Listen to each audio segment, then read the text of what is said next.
Sample आपकी खिदमत में हाजिर है। दोस्तों, कुछ मशगूलियात की वजह कर आपसे रूबरू ना हो सका, जिसके लिए माफ़ी चाहता हूँ। आज जो टॉपिक हमने सिलेक्ट किया है वो है डायबिटीज़। इसे शुगर, चीनी और मधुमेह भी बोलते हैं। तिब की ज़ुबान में इसे ज़ियाबितस बोला जाता है। हम सब जानते हैं कि शुगर यानी चीनी की बीमारी में मीठी चीज़ें खाना बंद हो जाती है, मगर आखिर क्यों, इसे जानना बहुत ही ज़रूरी है।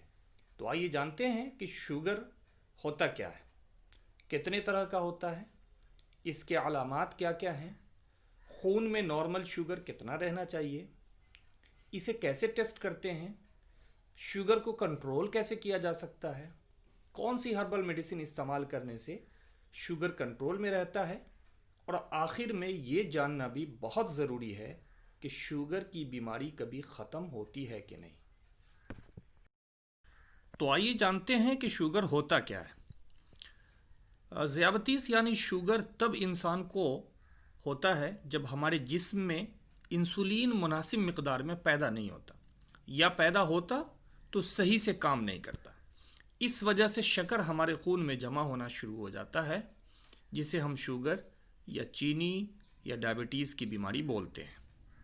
अब जानना है कि ये सब होता कैसे है, तो हम आपको बताते चलें कि जब हम खाना खाते हैं तो हमारा जिस्म निशास्ता यानी कार्बोहाइड्रेट को शक्कर में तब्दील करता है। और ये समझ लें कि जो भी हम खाते हैं वो शक्कर के फॉर्म में तब्दील होकर जिस्म में होने वाली एक्टिविटी में शरीक हो जाता है। और जब ये ग्लूकोज में बदलता है तो फिर हमारे जिस्म का एक ऑर्गन लबलबा यानी पेनक्रियाज में पैदा होने वाला जो हार्मोन इंसुलिन है, वो जिस्म के खुलियों को यानी सेल को हिदायत देता है कि वो तवानाई के लिए, ताकत के लिए इस शक्कर को जज्ब करे। मगर इंसुलिन मुनासिब मकदार में ये पैदा नहीं होता या जज्ब नहीं कर पाता, जिससे शुगर का लेवल खून में बढ़ जाता है और फिर आपको तरह तरह की परेशानियां होने लगती है। ये अमूमन दो तरह की होती है। एक को बोलते हैं डायबिटीज़ टाइप 1 और दूसरे को बोलते हैं डायबिटीज़ टाइप 2। इन दोनों के ही अंदर इंसुलिन बनाने वाले जो सेल हैं वो नाकारा हो जाते हैं और पूरी तरीके से इंसुलिन नहीं बना पाते। टाइप 1 के लिए किसी वायरल इन्फेक्शन या फिर मौरसी तौर पर या जेनेटिकली इसको ज़िम्मेदार माना गया है, और कहा जाता है कि डायबिटीज़ के मर्ज़ के 10% लोग टाइप 1 के शिकार होते हैं, और आम तौर पे ये 30 से कम उम्र के लोगों को ही डायबिटीज़ टाइप 1 के अंदर देखा गया है। ठीक उसी तरह डायबिटीज़ टाइप 2 है, जिसमें यानी जो लबलबा है, हमारा जो पेनक्रियाज है, या तो ज़रूरत के मुताबिक इंसुलिन नहीं बनाता, या जो बनाता है वो ठीक तरीके से काम नहीं कर पाता। और ऐसा अमूमन जो है वो दरमियानी और बड़ी उम्र यानी 30+ के लोगों के साथ ये देखा गया है। इन दोनों के अलावा एक और टाइप है, इसको कि दोनों में से किसी भी टाइप में नहीं रखा गया, लेकिन ये वो ख़वातीन के लिए यानी औरतों के लिए जब वो प्रेग्नेंट होती हैं तो प्रेगनेंसी के दौरान शुगर बढ़ जाता है, उनके खून में उनका शुगर लेवल बढ़ जाता है। जब उनका जिस्म उनके और बच्चों के लिए काफ़ी जो मकदार में इंसुलिन की रिक्वायर्ड होती है वो नहीं बना पाता है, तो उनका लेवल खून में बढ़ जाता है। मुख्तलिफ अंदाज़ों के मुताबिक 6 से 16% ख़वातीन को दौरान हमल यानी प्रेगनेंसी के हालत में शुगर हो जाता है, मगर उन्हें ग़ज़ा और वर्जिश के ज़रिए कंट्रोल कर लिया जाता है ताकि डायबिटीज़ टाइप 2 में बदलने से इसको रोक लिया जाए और वो हमेशा के लिए फिर सेफ़ हो जाए, उनको डायबिटीज़ ना हो। ये for the time being temporary हुआ, और फिर जैसे ही डिलीवरी हुई और आदमी वर्जिश और ग़ज़ा के ज़रिए उसको कंट्रोल करके उससे निजात पा जाता है, वो हम आपकी तरह नॉर्मल हो जाता है। इसके कुछ अलामात भी हैं जिसे जानकर हम अंदाज़ा लगा सकते हैं कि हमारे जिस्म में क्या चेंजेस हो रहा है। जो ख़ास अलामात इस तरह है कि आपको बहुत ज़्यादा प्यास लगेगा, प्यास की शिद्दत होगी, ज़ुबान खुश्क होगा, मामूल से ज़्यादा पेशाब आएगा, खुसूसन रात के वक्त अगर आप एक से ज़ायद बार उठते हैं तो ये अच्छी अलामत नहीं मानी जाती है। थकावट का एहसास होगा, वज़न कम होगा, पैरों में ऐंठन होगा, आपको धुंधला नज़र आएगा, ज़ख्म जल्दी नहीं भर पाएगा, और भूख का ज़्यादा लगेगा, जल्दी जल्दी भूख लगेगा। अब ऐसा लगेगा कि मैंने कुछ खाया ही नहीं, या कमज़ोरी आपको फील होती रहेगी। तो इन सब अलामात अगर आपको मिल रहा है तो कहीं ना कहीं आप जो हैं वो डायबिटीज़ की तरफ जा रहे हैं। आपको टेस्ट कराना ज़रूरी में से है। अगर इन अलामात को जो आपके जिस्म में आ रहा है, इसको जानते हुए भी अगर आप इग्नोर करते हैं तो ये आपके सेहत के लिए अच्छी चीज़ें नहीं होगी। बल्कि हर वो आदमी जो 30 क्रॉस कर गए हैं उनके लिए बेहतर है कि जब भी कुछ इस तरह की फीलिंग आवे तो आने से पहले ही वो टेस्ट के लिए तैयार हो जाएं और टेस्ट करा करके अपने आप को कंफर्म कर लें कि मुझे कोई प्रॉब्लम, मेजर प्रॉब्लम तो नहीं होने जा रही है। आइए जानते हैं कि हम मुनासिब सतह जो है वो शुगर का ब्लड में क्या होना चाहिए। तो वो एक चार्ट मैं यहाँ पे लगा रहा हूँ, जिस चार्ट के ज़रिए हम देख सकते हैं कि हमारा शुगर लेवल, ब्लड के अंदर जो शुगर लेवल है वो कहाँ से कहाँ तक किस रेंज में है तो मैं नॉर्मल ब्लड शुगर कहलाएगा, और किस रेंज में है तो मैं प्री डायबिटिक कहलाऊँगा, और किस रेंज में है तो मैं डायबिटीज़ मुझे हो चुका है। तो इसको भी समझना बहुत ज़रूरी है, और उसी मुनासबत से इंसान को जो है वो टाइम टू टाइम हर 6 महीने पे एक टेस्ट करवा लेना चाहिए, जिससे समझ में आ जाए कि मेरा ब्लड शुगर लेवल क्या है। और ब्लड शुगर लेवल में भी 2-3 तरीके से टेस्ट होता है। उसमें एक को हम लोग फास्टिंग बोलते हैं, दूसरे को हम लोग पीपी यानी खाना खाने के बाद जो हम लोग 2 घंटे के बाद लेते हैं वो बोलते हैं। कभी कभी रेंडमली भी हम लोग चेक कर लेते हैं, जिसमें ना मेरा पेट भरा हुआ है ना मेरा पेट खाली है, बीच में है, उससे भी रेंडम भी एक शुगर का लेवल होता है। उससे हम समझ जाते हैं कि मेरे शुगर लेवल बॉडी में क्या है। इन सब के अलावा एक जो बहुत इंपॉर्टेंट है, जो 40 के बाद वाले लोगों को हर 3 महीने पे तो करना ही चाहिए, उसको HB1AC बोलते हैं, जिसके अंदर पिछले 3 महीने का रिकॉर्ड रहता है कि आपको शुगर कब हुआ। चूँकि जो खून हम जो खाते हैं, जिससे हमारा ग़ज़ा से जो खून बनती है, उस खून के अंदर ही शुगर लेवल बना हुआ होता है, तो वो पिछले 3 महीने से हमको दिखाता है कि कब शुगर। ये HB1AC ये ज़रूर 40 प्लस लोगों को कराना चाहिए, और जिनको डायबिटीज़ हो चुका है उनको भी हर 6 महीने पे एक बार तो कराना ही चाहिए, कि उनको आइडिया लगे कि वो जो डाइट ले रहे हैं क्या वो सही ले रहे हैं, क्या खून का लेवल शुगर का लेवल खून के अंदर कैसा रहता है। इसको समझने के लिए वो बहुत ज़रूरी है। अब आप समझ गए होंगे कि ब्लड शुगर क्या है और हमारे जिस्म में कितनी मिकदार की ज़रूरत है। नॉर्मल रहने के लिए अगर चार्ट के हिसाब से देख लें कि आप कहाँ स्टैंड कर रहे हैं, इसी मुनासबत से आपको अपना इलाज मुआलजा कर सकते हैं। आइए अब जानते हैं कि हर्बल तरीके से कैसे शुगर को कंट्रोल किया जा सकता है।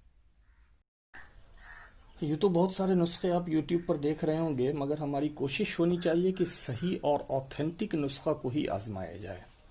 चलिए 2-3 नुस्खा मैं भी हाजिर खिदमत करता हूँ, आप इसे आजमा के देखें, अल्लाह आपको शिफा दे।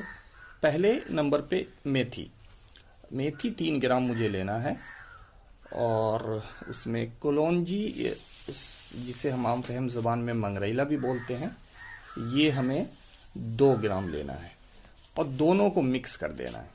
दोनों को मिक्स करके हाफ गिलास पानी में रात को साफ़ सुथरा करके भिगो दें। सुबह निहार मुँह पानी निथार कर पहले उस फूले हुए मेथी और कलौंजी को चबाकर खाएं, और ऊपर से उसी पानी को पी लें। 30 मिनट के बाद नाश्ता करें। तो सबसे पहला नुस्खा हमें ये आजमाना है, और पहले हमें यही करना है। नुस्खा नंबर 2 भी बहुत आसान है, इसमें भी कुछ नहीं है, बस 2-3 चीज़ें हैं और हर जगह आसानी से अवेलेबल है। पहला है सदाबहार। ये सदाबहार एक फूल होता है, मैं इसका वीडियो यहाँ अटैच कर दूंगा, आप देखेंगे। सदाबहार के 3 पत्ते लेने हैं मुझे, और 3 पत्ते तुलसी का लेना है। 3 पत्ता तुलसी का लेना है। चूँकि आप देख रहे हैं कि इस पर कुछ डस्ट वगैरह पड़ा हुआ है, तो इसको अच्छे से पहले धुल लें, और धुल के साफ़ कर लें। और साफ़ करने के बाद 1.5 कप पानी लेना है, और उस 1.5 कप पानी में इसे अच्छे से जोश दें जब तक कि 1 कप पानी ना रह जाए। जब 1 कप पानी रह जाए तो इसे छान कर उतार लें, और इसमें फिर 1 चुटकी दालचीनी का पाउडर को 1 कप जो छान के निकालेंगे उसमें डालना है, और डाल करके उसमें मिक्स करके पीना है। जब वैसा डालेंगे हम उसे बनाएंगे तो ये वैसा रेडी होगा, जो देख रहे हैं आप, ऐसा रेडी होगा। और फिर इसको आप 10 बजे दिन में, जब पेट थोड़ा नाश्ता के बाद हल्का हो जाए, खाली हो जाए, तो इसे इस्तेमाल करना है। इंशाल्लाह इससे भी आपको अच्छा रिजल्ट मिलेगा। नुस्खा नंबर 3 भी बहुत आसान है। इसमें भी सिर्फ 3 चीज़ें हैं और ये हर जगह आसानी से अवेलेबल हो जाता है। आप चाहें तो इसे बाज़ार से ख़रीद कर अपने घर में बना सकते हैं।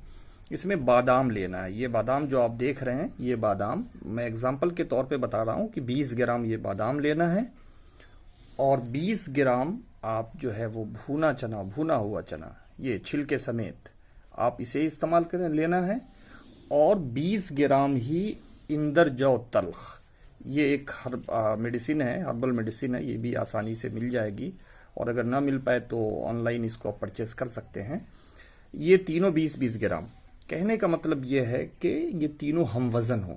इसको अच्छे से ग्राइंड करेंगे, इस तीनों को अलग अलग ग्राइंड करें, चूँकि तीनों ग्राइंड होने में अलग अलग खुसूसियत रखती है। फिर तीनों को ग्राइंड करके अच्छे से इसका सफ़ूफ बनाएं और उसको मिक्स कर लें अच्छे से। और इस सफ़ूफ को 3 ग्राम सुबह शाम खाली पेट आप खाएं। इंशाअल्लाह इससे शिफा हासिल होगी और आपका ब्लड शुगर कंट्रोल में रहेगा। नुस्खा नंबर 4 जो है उसमें कुछ नहीं है, बहुत आसान है। इसमें आपको सुबह शाम 25 मिनट का वॉक करना है, यानी टहलना है आपको। ये उन तमाम नुस्खों से ज़्यादा मुफीद है, मगर लोग इसमें ही काहली बरतते हैं, जिसकी वजह कर खातिर खा फ़ायदा नहीं मिलता। ये बात याद रहे कि किसी 2 नुस्खे को ही एक साथ इस्तेमाल करें, यानी मेथी के पानी के साथ सदाबहार की चाय वाला नुस्खा या सदाबहार की चाय के साथ इंदर जौ और बादाम और चने के साथ जो सफ़ूफ पाउडर बताया है उसको ही इस्तेमाल करें। सारे नुस्खे को एक साथ इस्तेमाल ना करें। अपनी रीडिंग को क्या आती है उसका हफ्ते में एक बार कम से कम रिकॉर्ड लेते रहें। और अगर आपकी रीडिंग में आपका शुगर लेवल कंट्रोल होकर नॉर्मल के जैसा रहता है तो फिर किसी एक नुस्खे को इस्तेमाल करें और वॉकिंग करते रहें। इससे इंशाअल्लाह आपको पूरा का पूरा फ़ायदा मिलेगा। परहेज़ में हमें नहीं लगता कि बहुत कुछ बताने की ज़रूरत है, इसलिए कि ये तो आप सब जानते ही होंगे, मगर फिर भी कहते हैं कि अगर शुगर हो जाए तो चावल से थोड़ा परहेज़ करना चाहिए, मीठी चीज़ों से, चीनी से परहेज़ करना चाहिए। केला भी हफ्ते में एक ही बार लें, उससे ज़्यादा एक पीस से ज़्यादा ना खाएं। और वो तमाम चीज़ें जो ज़ुबान पर रखने से डायरेक्ट मीठा महसूस होता हो, इससे परहेज़ करें। खाना एकदम से भरपेट ना खाएं, थोड़ा थोड़ा खाएं। अगर इस तरह से हम चलेंगे परहेज़ के साथ और अपनी दवाओं के साथ, जो हर्बल मेडिसिन हम तैयार कर रहे हैं, तो इंशाअल्लाह सुम्मा इंशाअल्लाह पहले से ज़्यादा बेहतर हमारी सेहत हो जाएगी और हम अपने आप को अच्छा फील करेंगे।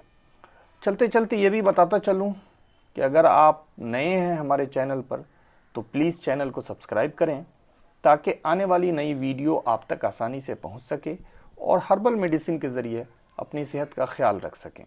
और साथ ही साथ अपने दोस्त अहबाबों से भी शेयर करें ताकि वो भी मुस्तफ़ीज़ हो सकें।